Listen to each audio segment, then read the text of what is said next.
শুরুতে জানিয়ে দেব ফিলিস্তিনকে এবার রাষ্ট্র হিসেবে স্বীকৃতি দেবে লুক্সেমবার্গ। জানিয়ে দেব রুশ তেল ইস্যুতে ট্রাম্পকে কঠোর সতর্ক বার্তা দিল চীন। এরপরে রয়েছে সম্পদ জব্দ নিয়ে ইউরোপকে কঠোর হুঁশিয়ারি করছে রাশিয়া। অন্যদিকে রয়েছে মহড়ায় ফের ইস্কান্দার ক্ষেপণাস্ত্র প্রদর্শন করল রাশিয়া। সর্বশেষ জানিয়ে দেব গাজায় জাতিগত নিধন চালাচ্ছে ইসরায়েল, প্রতিবেদন প্রকাশ জাতিসংঘের। এতক্ষণ শুনছিলেন সংবাদ শিরোনাম, এবারে বিস্তারিত। ফিলিস্তিনকে স্বাধীন রাষ্ট্র হিসেবে স্বীকৃতি দেবে লুক্সেমবার্গ। গাজায় ইসরায়েলের গণহত্যা নিয়ে আন্তর্জাতিক অঙ্গনে নিন্দা ক্রমশই তীব্র হচ্ছে। ফিলিস্তিনকে রাষ্ট্র হিসেবে স্বীকৃতি দেওয়ার জন্য বিশ্বজুড়ে চাপ বাড়ছে। আগামী সপ্তাহে জাতিসংঘের এক শীর্ষ সম্মেলনে লুক্সেমবার্গ ফিলিস্তিনকে স্বাধীন রাষ্ট্র হিসেবে স্বীকৃতি দেবে বলে ঘোষণা করেছেন। ফ্রান্সের প্রেসিডেন্ট ইমানুয়েল ম্যাক্রো এই উদ্যোগের নেতৃত্ব দিচ্ছেন। লুক্সেমবার্গে প্রধানমন্ত্রী লুক ড্রিফেন সোমবার গভীর রাতে সাংবাদিকদের বলেন, গত কয়েক মাসে পরিস্থিতি উল্লেখযোগ্যভাবে খারাপ হয়েছে। তিনি আরও জানিয়েছেন, এখন ইউরোপ ও বিশ্বের অন্যান্য অংশে আন্দোলন গড়ে উঠেছে, যা প্রমাণ করে যে দ্বিরাষ্ট্র সমাধান এখন প্রাসঙ্গিক। ফ্রিডেন জানিয়েছেন, আগামী সপ্তাহে দ্বিরাষ্ট্র সমাধান বিষয়ক সম্মেলন তার সরকার ফিলিস্তিনকে রাষ্ট্র হিসেবে স্বীকৃতি দেওয়ার পক্ষে থাকার দেশগুলোর সঙ্গে যোগ দেবে। লুক্সেমবার্গ এই ঘোষণার আগে যুক্তরাজ্য, অস্ট্রেলিয়া, কানাডা এবং বেলজিয়ামের মতো দেশগুলোর সঙ্গে সাধারণ পরিষদের বৈঠকে ফিলিস্তিনকে স্বীকৃতি দেওয়ার পরিকল্পনা ঘোষণা করেছেন। এর আগে সংযুক্ত আরব আমিরাতেও ফ্রান্সের এই উদ্যোগকে স্বাগত জানায়। ফিলিস্তিনকে স্বীকৃতি দেওয়ার এই পদক্ষেপের তীব্র বিরোধিতা করেছে ইসরায়েল এবং তাদের প্রধান মিত্র যুক্তরাষ্ট্র। মার্কিন পররাষ্ট্রমন্ত্রী মার্কো রুবিও সোমবার বলেন, এই ধরনের পদক্ষেপ হামাসকে সাহস যোগাচ্ছে। এদিকে রুশ তেল কেনার ইস্যুতে ট্রাম্পকে সতর্ক করল চীন।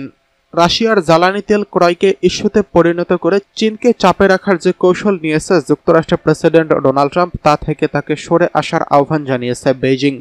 যদি ট্রাম্প এই কৌশল ত্যাগ না করেন তাহলে ফলাফল ভালো হবে না বলে সতর্ক বার্তা দিয়েছেন তিনি। গতকাল সোমবার চীনের পররাষ্ট্র মন্ত্রণালয়ের ব্রিফিংয়ে মন্ত্রণালয়ের মুখপাত্র লিন জিয়াং বলেন, রুশ তেল কেনাকে ইস্যু করে বেইজিংকে চাপে রাখার যে কৌশল ওয়াশিংটন নিয়েছে তা তাদেরকে একতরফাভাবে চিন্তা ভাবনা, গুন্ডামি এবং অর্থনৈতিক জবরদস্তি এবং একটি উদাহরণ। রাশিয়ার কাছ থেকে চীন সম্পূর্ণ বৈধভাবে তেল কিনেছে এবং এটি অর্থনীতি, বাণিজ্য এবং জ্বালানি খাতে দুই দেশের পারস্পরিক সহযোগিতামূলক সম্পর্কের অংশ। সর্বোপরি এর সঙ্গে চীনের জাতীয় স্বার্থ জড়িত এবং এ জাতীয় স্বার্থের প্রশ্নে চীন কখনো পিছু হটবে না। রাশিয়া ইউক্রেন যুদ্ধ শুরুর পর রাশিয়ার জ্বালানি তেলের উপর নিষেধাজ্ঞা দেয় যুক্তরাষ্ট্র এবং ইউরোপ। আন্তর্জাতিক বাজারে রুশ তেল, জ্বালানি তেলের দামও নির্দিষ্ট করে দেওয়া হয়। তবে এই নিষেধাজ্ঞাকে পাশ কাটিয়ে রাশিয়া থেকে তেল কেনা অব্যাহত রাখে চীন এবং ভারত। বর্তমানে এই দুটি দেশ রুশ তেলের সবচেয়ে বড় ক্রেতা।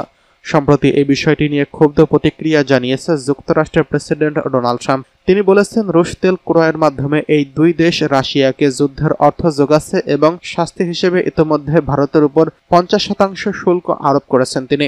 চীনের উপর এখনও শুল্ক আরোপ করেননি ডোনাল্ড ট্রাম্প, তবে বলেছেন বেইজিং যদি অবিলম্বে রুশ তেল ক্রয় করা বন্ধ না করে তাহলে চীনের উপর 100% রপ্তানি শুল্ক আরোপ করা হবে।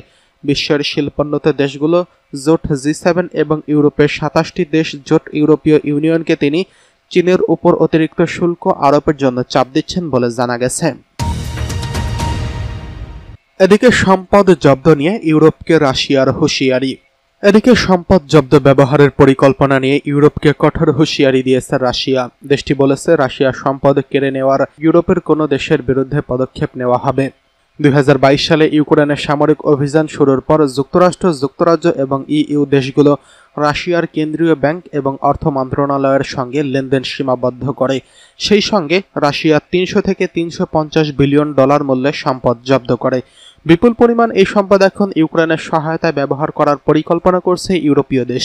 স্থানীয় গণমাধ্যমের প্রতিবেদন থেকে বলা হচ্ছে, ইউরোপীয় কমিশনের president Ursula von der Leyen একটা নতুন উপায় খুঁজেছেন যার মাধ্যমে ওইসব সম্পদ ইউক্রেনের প্রতিরক্ষা খাতে ব্যবহার করা যায়। এমন প্রতিবেদন সামনে আসার পর গত সোমবার রাশিয়ার সাবেক প্রেসিডেন্ট এবং বর্তমানের নিরাপত্তা পরিষদের উপপ্রধান দিমিত্রি মেদভেদেভ বলেন, যদি এমনটা ঘটে চলতি শতকের শেষ পর্যন্ত ইউরোপীয় ইউনিয়নভুক্ত রাষ্ট্রগুলোকে ধাওয়া করবে রাশিয়া। তিনি আরও বলেন, এর পাশাপাশি যারা রাশিয়ার সম্পদ দখলে জড়িত থাকবে ইউরোপীয় ইউনিয়নের বাইরে দেশগুলোকে ছাড়া হবে না। তিনি বলেন, রাশিয়া সম্ভাব্য সব উপায়ে সব আন্তর্জাতিক এবং জাতীয় আদালতে এবং আদালতের বাইরে ইউরোপীয় রাষ্ট্রগুলোকে ধাওয়া করবে। সম্পদ জব্দ নিয়ে রাশিয়া বলেছে তাদের সম্পদ দখল মানে চুরি হওয়া। এতে যুক্তরাষ্ট্র এবং ইউরোপের বন্ড মুদ্রার উপর আস্থা ক্ষতিগ্রস্ত করবে। অন্যদিকে ইউরোপীয় রাষ্ট্রগুলোর বক্তব্য, দ্বিতীয় বিশ্বযুদ্ধের পর ইউরোপীয় সবচেয়ে প্রাণঘাতী যুদ্ধে ইউক্রেন ধ্বংসের জন্য রাশিয়াই দায়ী। তাই মস্কোর সঙ্গে জোর করে হলেও ক্ষতিপূরণ আদায় করতে হবে। তবে কিছু ব্যাংকার সতর্ক করে বলেছেন, রাষ্ট্রীয় সম্পদ জব্দের নজির বিদেশি রাষ্ট্রগুলোকে পশ্চিমা দেশগুলোর বন্ড কেনায় নিরুৎসাহিত করতে পারে এবং পশ্চিমা দেশগুলোর বিনিয়োগে আস্থা কমতে পারে।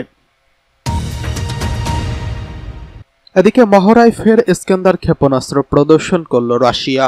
বেলারুশের সঙ্গে যৌথ সামরিক মহড়ায় আবারও ইস্কান্দার ক্ষেপণাস্ত্র ব্যবস্থা প্রদর্শন করেছে রাশিয়া। সোমবার 15 সেপ্টেম্বর বাল্টিক সাগরের নিকটবর্তী কালিনিনগ্রাদ অঞ্চলে মোতায়েনকৃত এই ক্ষেপণাস্ত্র ব্যবস্থার ভিডিও প্রকাশ করেছে রুশ প্রতিরক্ষা মন্ত্রণালয়। মহড়ার অংশ হিসেবে মিসাইলটি ইলেকট্রনিক উৎক্ষেপণ পরীক্ষা চালানো হয়। রাশিয়ার আধুনিকতম অস্ত্রগুলোর একটি হিসেবে পরিচিত ইস্কান্দার পারমাণবিক এই প্রচলিত উভয় ধরনের ওয়ারহেড বহনে সক্ষম এই ক্ষেপণাস্ত্র ন্যাটো কোডনেম অনুযায়ী SS-26 নামে পরিচিত। এর পাল্লা অন্তত 500 কিলোমিটার, যা দূরপাল্লার আঘাত হানতে সক্ষম। উল্লেখ্য, 2022 সালের ডিসেম্বরে রাশিয়ার প্রথমবারের মতো বেলারুশে ইস্কান্দার মোতায়েন করেছিল। রাশিয়া ইউক্রেন যুদ্ধে 1 বছর পূর্তির আগ মুহূর্তে এই ব্যবস্থা মোতায়েন করা হয়। এছাড়া চলমান যুদ্ধে ইস্কান্দার M ট্যাকটিক্যাল মিসাইল ব্যবহার করছে মস্কো। রুশ বাহিনীর দাবি, এই মিসাইলের আঘাতে ইউক্রেনের যুক্তরাষ্ট্রের সরবরাহকৃত একটি প্যাট্রিয়ট এয়ার ডিফেন্স সিস্টেম ধ্বংস করেছে। পারমাণবিক বোমা এবং ড্রোন ব্যবহারে সক্ষম ইস্কান্দার পাল্লা 500 কিলোমিটার পর্যন্ত বিস্তৃত। বিশেষজ্ঞদের মতে, এই কারণে শুধু ইউক্রেন নয়, ইউরোপীয় ইউনিয়ন পূর্বাঞ্চলীয় দেশগুলোর মতো নিরাপত্তা ঝুঁকির মুখে পড়েছে। এদিকে গাজায় জাতিগত নিধন চালাচ্ছে ইসরায়েল, অভিযোগ জাতিসংঘের। গাজায় ফিলিস্তিনিদের বিরুদ্ধে জাতিগত নিধন জেনোসাইড চালাচ্ছে ইসরায়েল। জাতিসংঘের একটি স্বাধীন তদন্ত শেষে প্রথমবারের মতো বিশ্ব স্বাস্থ্য সংস্থার পক্ষ থেকে এই সিদ্ধান্ত জানানো হয়। ইসরায়েলের শীর্ষ নেতারা এই জাতিগত নিধনকে উস্কে দিচ্ছেন বলেও তদন্ত প্রতিবেদনে উল্লেখ করা হয়েছে। 72 পৃষ্ঠার এই তদন্ত প্রতিবেদন মঙ্গলবার 16 সেপ্টেম্বর প্রকাশ করা হয়েছে। এই তদন্ত প্রতিবেদন এখন পর্যন্ত জাতিসংঘের সবচেয়ে প্রামাণ্য ফলাফল বলে বর্ণনা করা হয়েছে। কমিশনের পক্ষ থেকে বলা হয়েছে, 2023 সালে 7 অক্টোবর থেকে ইসরায়েল গাজা উপত্যকায় 4টি জাতিগত নিধন কর্মকাণ্ড পরিচালনা করছেন বলে তাদের তদন্তে উঠে এসেছে।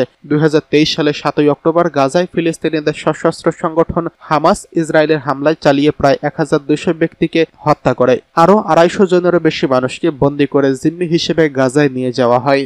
দখলকৃত ফিলিস্তিনি অঞ্চল অনুসন্ধানের কমিশনের প্রধান ও সাবেক আন্তর্জাতিক ফৌজদারি আদালতের বিচারক নাভি পিল্লে বলেন, গাজায় জাতিগত নিধন চলছে। তিনি বলেন, এই হত্যাকাণ্ডের দায়ভার ইসরায়েলের শীর্ষ কর্মকর্তাদের উপর রয়েছে, যারা প্রায় 2 বছর ধরে একটি গণহত্যামূলক অভিযান পরিচালনা করছেন, যার বিশেষ উদ্দেশ্য হল গাজায় ফিলিস্তিনি জনগোষ্ঠীকে ধ্বংস করা।